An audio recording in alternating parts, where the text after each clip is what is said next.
গতকাল কালীঘাটে বৈঠক ভেস্তে যাওয়ার পর যেটা জুনিয়র চিকিৎসকদের তরফ থেকে বলা হয় যে রাজ্যের সদিচ্ছা নেই, তারা হতাশ, এই অভিযোগ করা হয়েছিল। এবং তার পরিপ্রেক্ষিতে আজকে রাজ্যের মন্ত্রী চন্দ্রিমা ভট্টাচার্য তার বক্তব্য 3 ঘন্টা অপেক্ষা করার পর যখন সচিবরা বেরিয়ে যাচ্ছেন তখন তারা বলছেন শর্ত সব ছেড়ে বৈঠকে তারা বসবেন। তারাই যখন চাইবেন তখনই সরকার আলোচনার জন্য রেডি থাকবে, সেটা তো হতে পারে না।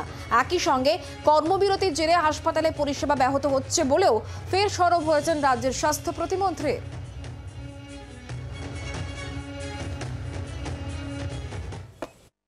যথেষ্ট গুরুত্ব দিয়ে মাননীয় মুখ্যমন্ত্রী তাদের 40 জনকেই আসার কথা নির্দেশ দিয়েছিলেন এবং অনুমতি দিয়েছিলেন, কিন্তু দেখা গেল যে তারা 9টা অবধি কিছু বললেন না।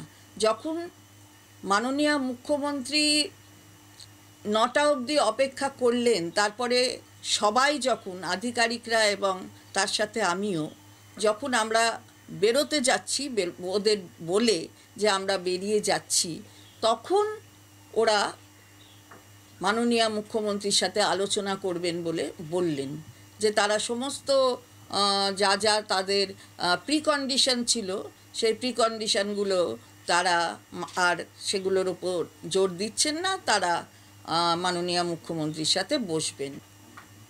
গতকাল 3 ঘন্টা অপেক্ষা করেছেন, তারপরে যখন 3 ঘন্টা অপেক্ষা করার পরে বেরিয়ে যাচ্ছে সবাই, তখন তারা বললেন যে তারা দেখা করবেন।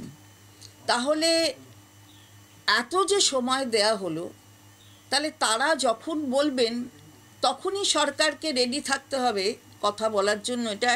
এটা যেন মনে হলো এরকমই একটা কোনো ব্যাপার। আজকে বুঝতে হবে যে এই কর্মবিরতি মানুষের পক্ষে কতটা ক্ষতিকারক হচ্ছে। ইতিমধ্যেই 29 জন মানুষের প্রাণ গিয়েছে, এটাও সবাই জানেন, এবং কয়েক হাজার মানুষ বিভিন্ন অপারেশনের জন্য অপেক্ষা করছেন। অন্তত 7,000 মানুষ, তার মধ্যে 1,500 মানুষ হচ্ছে হার্টের পেশেন্ট, যাদের খুব সত্বর দরকার অপারেশন করবার। তাছাড়া সন্তান সম্ভবা মহিলা তারা প্রসব করবেন।